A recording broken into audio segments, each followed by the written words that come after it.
गृह मंत्री अमित शाह की हरियाणा को सौगात। रोहतक में देश के सबसे बड़े डेयरी प्लांट का किया उद्घाटन। कुरुक्षेत्र से 825 करोड़ की 19 परियोजनाओं की शुरुआत।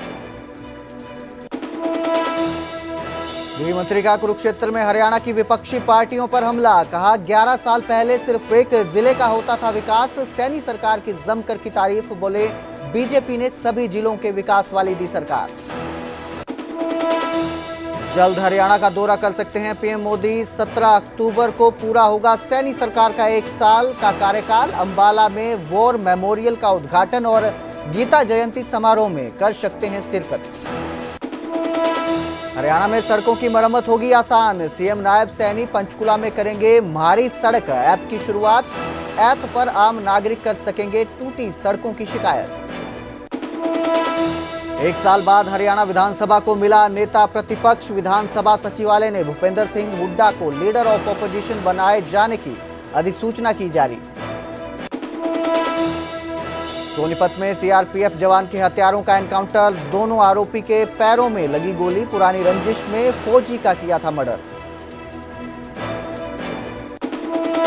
इस न्यूज हेडलाइंस के प्रायोजक पतंजलि गाय का घी, माँ का भरोसा, प्यार से परोसा।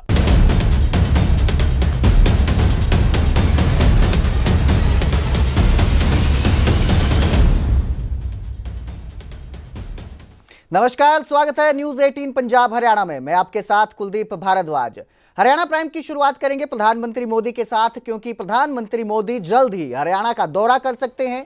17 अक्टूबर को सैनी सरकार का 1 साल का कार्यकाल पूरा होगा और इस मौके पर उम्मीद लगाई जा रही है कि प्रधानमंत्री मोदी जो हैं वो हरियाणा आ सकते हैं। अंबाला में वॉर मेमोरियल का उद्घाटन कर सकते हैं। गीता जयंती समारोह में पीएम जो है वो शामिल हो सकते हैं। हरियाणा सरकार के कार्यक्रमों में भी प्रधानमंत्री मोदी शिरकत कर सकते हैं। तो ये कयास लगाए जा रहे हैं। 1 साल पूरा होने वाला है। नायब सैनी की जो कार्यकाल है वो 17 अक्टूबर को से 1 साल पूरा हो जाएगा और ऐसे में उम्मीद लगाई जा रही है कि प्रधानमंत्री मोदी जो है कयास लगाए जा रहे हैं कि वो हरियाणा आ सकते हैं, हरियाणा सरकार के कार्यक्रमों में शामिल हो सकते हैं। इस दौरान अंबाला में वॉर मेमोरियल का उद्घाटन होगा और गीता जयंती समारोह में प्रधानमंत्री मोदी के शामिल होने की उम्मीद है। प्रधानमंत्री मोदी जो है वो इन कार्यक्रमों में शामिल हो सकते हैं। तो जल्द ही हरियाणा के दौरे पर प्रधानमंत्री मोदी आ सकते हैं। हरियाणा के दौरे पर प्रधानमंत्री मोदी जो है वो पहुंचेंगे, हरियाणा के कार्यक्रमों में शामिल होंगे, ये उम्मीद जताई जा रही है, संभावना है ये। अंबाला में वॉर मेमोरियल का उद्घाटन कर सकते हैं। गीता जयंती समारोह में प्रधानमंत्री मोदी शामिल हो सकते हैं। तो जल्द ही प्रधानमंत्री मोदी हरियाणा के दौरे पर पहुंच सकते हैं। आपको बता दें, मुख्यमंत्री नायब सिंह सैनी के कार्यकाल को 17 अक्टूबर को 1 साल पूरा हो जाएगा और इस उपलक्ष्य पर प्रधानमंत्री मोदी आ सकते हैं। इस खबर पर ज्यादा जानकारी के लिए मेरे सहयोगी अंकित दुदानी हमारे साथ जुड़े हैं। जी अंकित, प्रधानमंत्री मोदी जल्द जो है हरियाणा दौरे पर आ सकते हैं, इसको लेकर क्या जानकारी? बिल्कुल, प्रधानमंत्री नरेंद्र मोदी हरियाणा के दौरे पर आएंगे और उम्मीद ये की जा रही है कि 20 नवंबर के बाद वो हरियाणा के दौरे पर आएंगे। लगभग 24 या 26 नवंबर को वो हरियाणा के दौरे पर रहेंगे और उसमें जहां अंबाला के अंदर वार मेमोरियल बना है उसका उद्घाटन वो करते हुए नजर आएंगे। तो गीता जयंती महोत्सव जो कि कुरुक्षेत्र में जो होने जा रहा है, कुरुक्षेत्र में जो शुरू होगा, तो उसके अंदर भी वो शामिल होते हुए नजर आएंगे। वहीं सरकार का 1 साल पूरा हो रहा है, अभी वो तो इसी महीने पूरा हो रहा है 17 अक्टूबर को, और कहीं ना कहीं उसके बाद एक बड़ा प्रोग्राम हरियाणा की ओर से किया जा सकता है, हरियाणा सरकार की ओर से किया जा सकता है। तो वो रैली भी मुख्य जो प्रधानमंत्री हैं वो संबोधित कर सकते हैं। हालांकि अभी तारीखों के अंदर संशय है कि तारीख कब की होती है, तारीख में कुछ अभी संशय है कि, लेकिन 20 नवंबर के बाद ये उम्मीद जताई जा रही है कि 20 नवंबर के बाद प्रधानमंत्री हरियाणा का दौरा करेंगे। किस तरह से देख रहे हैं इस दौरे को? प्रधानमंत्री हरियाणा आने वाले हैं, 1 साल का कार्यकाल भी पूरा हो रहा है सैनी सरकार का, तो क्या कोई सौगात लेकर आ सकते हैं हरियाणा के लिए, कोई सौगात दे सकते हैं? इसको लेकर कोई जानकारी? बिल्कुल, इसमें कोई दो राय नहीं है कि प्रधानमंत्री जब भी आते हैं तो एक विशेष लाभ हर एक प्रदेश को होता ही है, और हरियाणा में आ रहे हैं तो कहीं ना कहीं कुछ जो हरियाणा की परियोजनाएं हैं या उनका शिलान्यास होगा, उद्घाटन होगा। वहीं जो और कार्यक्रम रहने वाले हैं। जैसा कि मैंने बताया कि वॉर मेमोरियल का कार्यक्रम रहने वाला है। वॉर मेमोरियल के कार्यक्रम में वो आएंगे, उद्घाटन करते हुए नजर आएंगे। वॉर मेमोरियल एक ऐसी चीज बनी है और जो कि पूरे देश भर के लोग और पूरे दुनिया भर के लोग वहां देखने के लिए पहुंचेंगे और भारत के इतिहास को जानेंगे। तो कहीं ना कहीं उसका उद्घाटन जहां करेंगे, वहीं जो गीता जयंती महोत्सव है वो भी अंतर्राष्ट्रीय स्तर पर मनाया जाता है, तो उसके अंदर भी वो शिरकत करते हुए नजर आएंगे। जी बिल्कुल, बहुत बहुत शुक्रिया इस तमाम जानकारी के लिए अंकित। तो प्रधानमंत्री मोदी हरियाणा दौरे पर आ सकते हैं, हालांकि अभी संशय बना हुआ है कि वो किस तारीख को हरियाणा दौरे पर पहुंच सकते हैं। गृह मंत्री अमित शाह की हरियाणा को बड़ी सौगात मिली है। रोहतक में गृह मंत्री ने डेयरी प्लांट का उद्घाटन किया और कुरुक्षेत्र से 825 करोड़ की 19 परियोजनाओं की शुरुआत की है। संयंत्र से एनसीआर क्षेत्र में दूध की जरूरतें पूरी होगी। डेयरी संयंत्र से करीब 1000 लोगों को रोजगार मिलेगा। ये भी कहा गया है अमित शाह की तरफ से कि डेयरी प्लांट के खुलने के बाद रोजगार के अवसर भी और खुलेंगे लोगों के लिए। शाह बोले कि सहकारिता मजबूत करने से किसानों को भी लाभ होगा। तो रोहतक में देश के सबसे बड़े डेयरी प्लांट का उद्घाटन किया गया है अमित शाह की तरफ से और कहा गया है कि इस प्लांट के साथ ही रोजगार के अवसर भी बढ़ेंगे। 2014-15 में केवीआईसी का टर्नओवर, खादी ग्राम उद्योग योजनाओं का टर्नओवर 33,000 करोड़, 33,000 करोड़ की बिक्री खादी के कपड़े और ग्रामोद्योग की चीजों की होती, जो खादी से जुड़े हुए,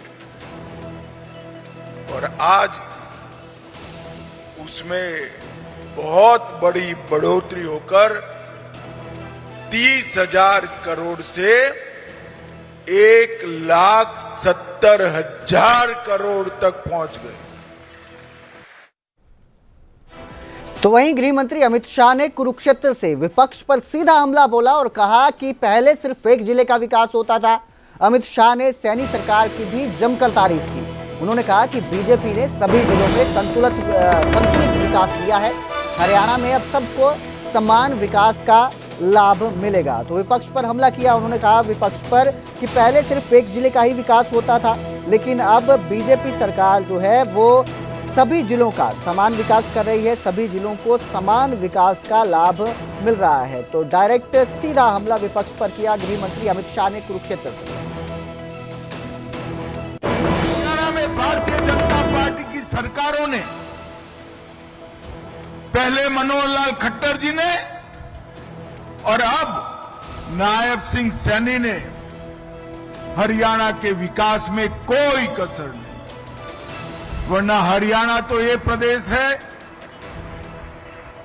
जिसमें कहते थे कि एक सरकार आती है तो एक जिले का विकास होता है और दूसरी सरकार आती है तो दूसरे जिले का विकास होता है।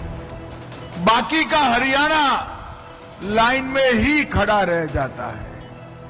पहली बार भारतीय जनता पार्टी ने इस संकुचित दृष्टियों से मुक्त होकर हर जिले की और हर जाति बिरादरी की सरकार देने का काम हमारी भारतीय जनता पार्टी ने। नए कानूनों की प्रदर्शनी देखने के बाद गृह मंत्री ने कहा कि 1947 में आजादी मिली, लेकिन ब्रिटिश कानूनों से मुक्ति नहीं मिली। इन नए कानूनों से 2026 के बाद एफआईआर दर्ज होने के बाद 3 साल के भीतर केस का पूरी तरह से निपटारा हो जाएगा। हमारी जनता के मन में एक छवि बनी है कि थाने में जाएंगे तो कई सालों तक न्याय नहीं मिलने वाला है। मगर मैं विश्वास से कहता हूं कि 2026 के बाद जो भी एफआईआर रजिस्टर होगी उसका एवरेज 3 साल में पूरा निपटान समाप्त हो जाएगा और न्याय सुनिश्चित हो जाएगा। पहले जो कानून थे वो अंग्रेजों ने बनाए थे, और कानून बनाने का उद्देश्य उनकी शासन व्यवस्था को बरकरार, कानून बनाने का उद्देश्य भारत की जनता के कल्याण का नहीं था। 15 अगस्त 2047 से हमें आजादी तो मिल गई, मगर 1860 में ब्रिटिशर द्वारा ब्रिटिश पार्लियामेंट में बनाए हुए कानूनों से मुक्ति नहीं मिली। 1/7/2024 से ये तीनों अंग्रेजों ने बनाए हुए कानून समाप्त कर भारतीय न्याय संहिता के युग का उदय किया गया है। सीआरपी जवान कृष्ण हत्याकांड के आरोपी गिरफ्तार कर लिए गए हैं। गोहाना क्राइम ब्रांच और बदमाशों के बीच मुठभेड़ हुई। दोनों बदमाश निशांत और अजय के पैरों में गोली लगी। 28 जुलाई को जवान कृष्ण की हत्या की गई थी। पुलिस ने दोनों पर 5000 रुपए का इनाम रखा था। मुठभेड़ के बाद दोनों को अस्पताल में भर्ती करवाया गया है। डीसीपी नरेंद्र कादियार ने पूरी कार्रवाई की जानकारी दी। तो सीआरपीएफ के जो जवान हैं उनके हत्याकांड के आरोपियों के साथ एनकाउंटर हुआ। एनकाउंटर के दौरान दोनों आरोपियों के पैर में गोली लगी, जिसके बाद दोनों को गिरफ्तार कर लिया है और दोनों को अस्पताल में इलाज के लिए भर्ती करवाया गया है। ये सीआरपीएफ का एक जवान था कृष्ण नाम का। तो ये 28/7/2025 को उसका मर्डर कर दिया था। ये 2 लड़के थे, इन्होंने गोली मारी थी उसको और ये तभी से फरार चल रहे थे। इन पे 5-5 हज़ार रुपये का इनाम भी था। पहले भी इनका क्रिमिनल हिस्ट्री रही है। ये निशांत और अजय और जो मृतक था वो कृष्ण था, जो सीआरपीएफ में नौकरी करता था। और जो इन्होंने आज जो पुलिस के साथ मुठभेड़ हुई है, तो पुलिस की पार्टी पे भी इन्होंने फायर किया है। जो आज मुठभेड़ के दौरान इनको गोली लगी है। और ये हमारा इंस्पेक्टर अंकित सीआईए वाला इसकी टीम थी, जिन्होंने ये दोनों को राउंड अप किया है। और ये कृष्ण और निशांत का पहले भी काफी क्रिमिनल हिस्ट्री रही है, मर्डर और। सोनीपत में एसटीएफ और बदमाशों के बीच मुठभेड़ हुई, जिसमें 5 करोड़ की फिरौती मामले के आरोपी गिरफ्तार किए गए। कपिल और दीपक के पैर में गोली लगी है। अस्पताल में उन्हें भर्ती करवाया गया है। एसटीएफ ने दोनों आरोपियों को अस्पताल में भर्ती करवाया हुआ है। एसटीएफ ने आरोपी मोहम्मद साहिल को भी गिरफ्तार किया है। दोनों आरोपियों पर 5-5 लाख रुपए का इनाम घोषित किया गया था। आरोपियों पर हत्या और रंगदारी समेत 2 दर्जन से ज्यादा मामले दर्ज है, जिसके बाद पुलिस के साथ एसटीएफ की जो टीम है उसके साथ इनका एनकाउंटर होता है। एनकाउंटर के दौरान कपिल और दीपक के पैर में गोली लगी और उन्हें इलाज के लिए अस्पताल में भर्ती करवाया गया है। वहीं उनके एक और साथी आरोपी मोहम्मद साहिल को भी गिरफ्तार किया गया है।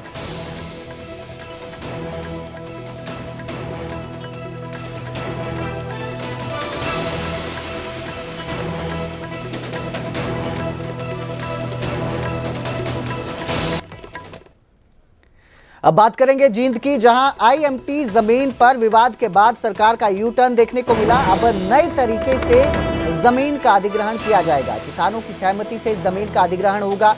किसान पर सहमति से पोर्टल पर अब अपनी जमीन दर्ज करवा सकते हैं।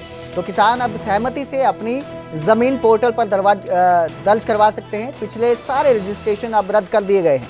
आपको बता दें कि किसानों का आरोप था कि धोखे से एग्रीगेटरों ने सरकार के ई भूमि पोर्टल पर 12 गांवों की 12,000 एकड़ जमीन को बिना किसानों की सहमति के अपलोड कर दिया था, जिससे किसानों में रोष था। जिसके बाद अब यू टर्न लेती सरकार नजर आ रही है, प्रशासन नजर आ रहा है और कहा है कि जो पुराने जो मामले थे जो दर्ज किए गए थे अब उनको रद्द कर दिया गया है और किसान अब नए तरीके से पोर्टल पर जमीन दर्ज करवा सकते हैं, अपलोड कर सकते हैं।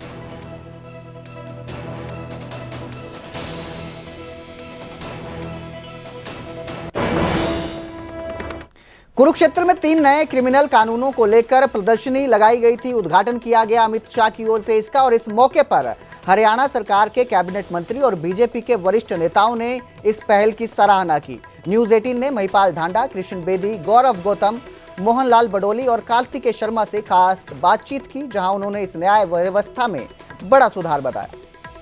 देश के गृह एवं सहकारिता मंत्री अमित शाह जी का आना और हरियाणा में भी एक प्रोग्राम रोहतक में, वहाँ 2 प्रोग्राम रहे।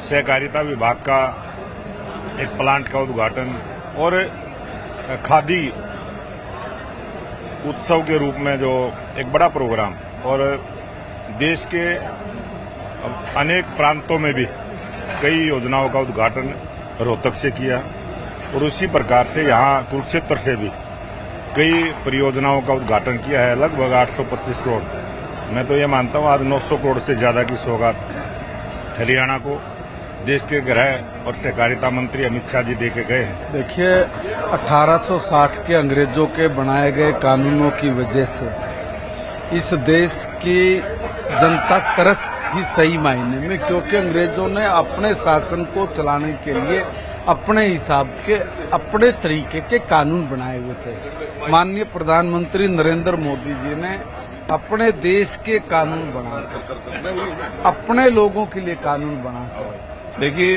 देश के माननीय गृह मंत्री आज कुरुक्षेत्र में एक ऐसे ऐतिहासिक बदलाव के लिए आए जो बहुत लंबे समय से अंग्रेजों द्वारा थोपे गए कानून थे, और वो कानून उनकी कितनी प्रक्रिया स्लो थी कि फिल्मों में डायलॉग चलते थे, तारीख पे तारीख, तारीख पे तारीख, तारीख पे तारीख, न्याय नहीं मिलता था। नए आज बहुत अच्छे कार्यक्रम तीनों हुए। आज एक बहुत बड़ा काम, ऐतिहासिक काम, जो 3 नए आपराधिक कानून लागू करे हैं, मुझे लगता है उसका बहुत फायदा देश की जनता जनार्दन को जल्दी न्याय मिलने में मिलेगा। देखिए, एक ऐतिहासिक फैसला है जो लगभग 1 साल पहले भारत सरकार द्वारा लिया गया था। मैं आपके माध्यम से माननीय अमित शाह जी का धन्यवाद करना चाहता हूं, भारत सरकार का, और श्री नरेंद्र मोदी जी के नेतृत्व में ये फैसला लिया गया था। आज उसको अमली जामा पहनाने का काम हुआ है। ये तीनों कानूनों को पारित करने के बाद पहला राज्य बना है हरियाणा जिसने उसको लागू किया है सबसे पहले।